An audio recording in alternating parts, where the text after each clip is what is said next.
कुरान को नहीं शो में करेंगे, आप कुरान को नहीं मानते, बिल्कुल मानते हैं। तो और कुरान के मानने वाले अंधविश्वास पर भरोसा नहीं करते हैं। जो कुरान को मानते हैं वो भूत प्रेत पर भरोसा नहीं करते हैं। अरे इतने सारे जिन आपकी दरगाहों पे इतने सारे जिन खरीदे और बेचे जाते हैं। जैसे आपने एक मिनट सर, अतीकुर रहमान साहब भी हमारे साथ इस्लामिक स्कॉलर हैं। अतीकुर रहमान है, इस्लामिक स्कॉलर है। मैं अरविंद जी आपके पास भी आ रहा हूं, पंडोकर महाराज जी आपके पास भी आ रहा हूं, मुझे 2 मिनट का वक्त दीजिएगा।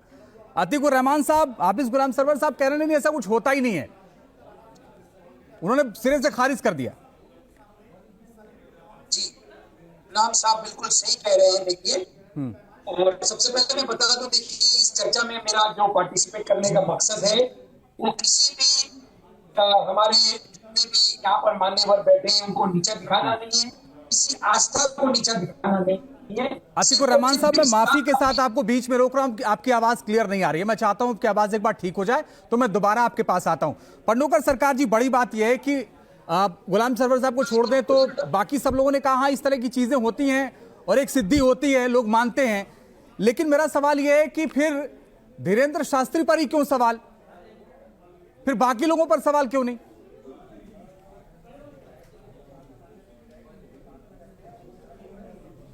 सबसे पहले मैं पंडोकर धाम की पीठ की ओर से मैं यहाँ से प्रतिनिधित्व कर रहा हूँ। पंडोकर सरकार को ही हनुमान जी पंडोकर सरकार कहते हैं।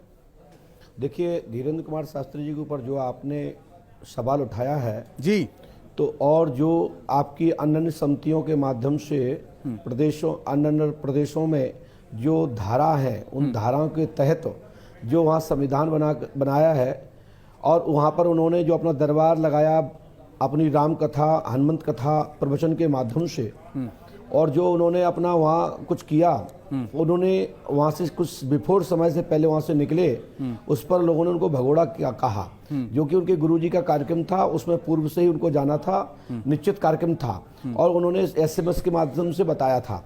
और वो सनातन का बड़ा काम कर रहे हैं तो वो अपने गुरु के शरण में जाएंगे क्यों नहीं? कौन व्यक्ति अपने गुरु के शरण में नहीं जाना चाहता?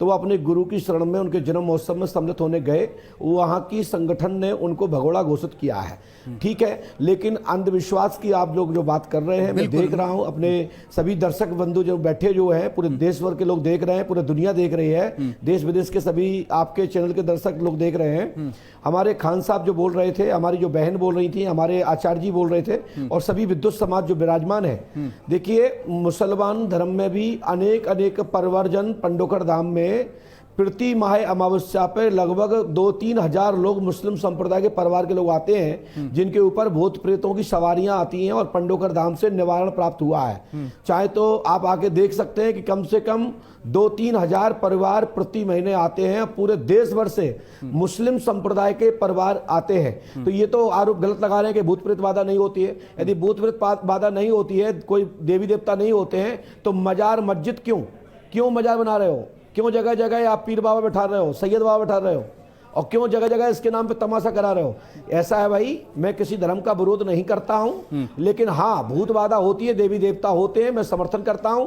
और जो हमारे धर्म गुरु जी जो बोल रहे थे, हमारी जो बहन बोल रही थी, हमारे जो भाई लोग बैठे सुन रहे हैं, मैं सबसे आग्रह निवेदन कर रहा हूं कि देखिए, अनेक प्रकार की विद्याएं भारतवर्ष में हैं, जो जान जाते हैं वो विद्या नहीं है। बात है, इसीलिए जाना भी जाता है। मैं आ रहा हूं पंडोकर सर, अरविंद जी आपके पास भी आऊंगा। बात यह है कि अब तक बहुत सारी उनको चैलेंज दिया गया।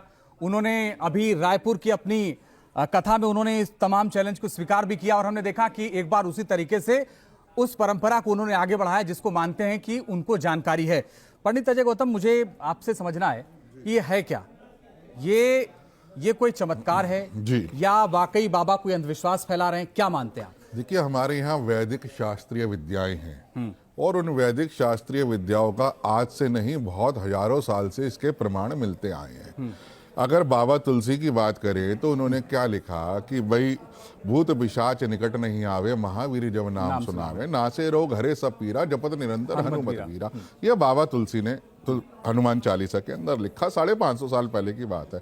इससे पहले ऋग्वेद की बात कर लीजिए, ऋग्वेद में अग्नि सूक्त आता है। अग्नि सूक्त में कहते हैं अग्निम मीले पुरोहितम जगनस्य देवम ऋतविजम। तो इस तरीके के हमारे यहाँ बहुत सारे प्रमाण हैं जहाँ लोक कल्याण के लिए, जन कल्याण के लिए, और जहाँ जाकर साइंस, जो आज की सो कॉल्ड साइंस है, जहाँ वो खत्म हो जाती है, तो वहाँ जाके हमारी वैदिक शास्त्रीय सनातनी विद्याएं एक लोकाचार के लिए, जन कल्याण के लिए, सेवा भाव के लिए हमारे जो धर्माचार्य हैं वो उसका प्रयोग करते हैं।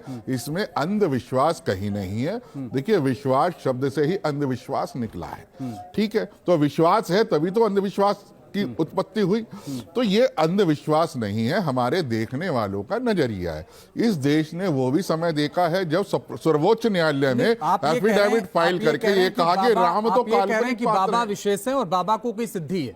देखिए, सिद्धि है। देखिए, आपने तो हनुमान चालीसा का जिक्र किया। हनुमान चालीसा में इस तरह की कोई बात नहीं। हनुमान चालीसा में जो कहा कि अगर आप हनुमान चालीसा पढ़ते हैं तो आपका कल्याण हो सकता है। तो उन्होंने वो भी तो हनुमान जी की सिद्धि कर रहे हैं। उन्होंने भी तो कहा ना से रोग हरे सब पीरा, क्योंकि वो देखिए जितने भी आपके रोग हैं वो दूर हो जाएंगे। हनुमान चालीसा मुझे कंठस्थ है, इसका मतलब ये नहीं कि मैं आपके मन की बात जान सकता हूँ। जी जी, ये तो नहीं है ना।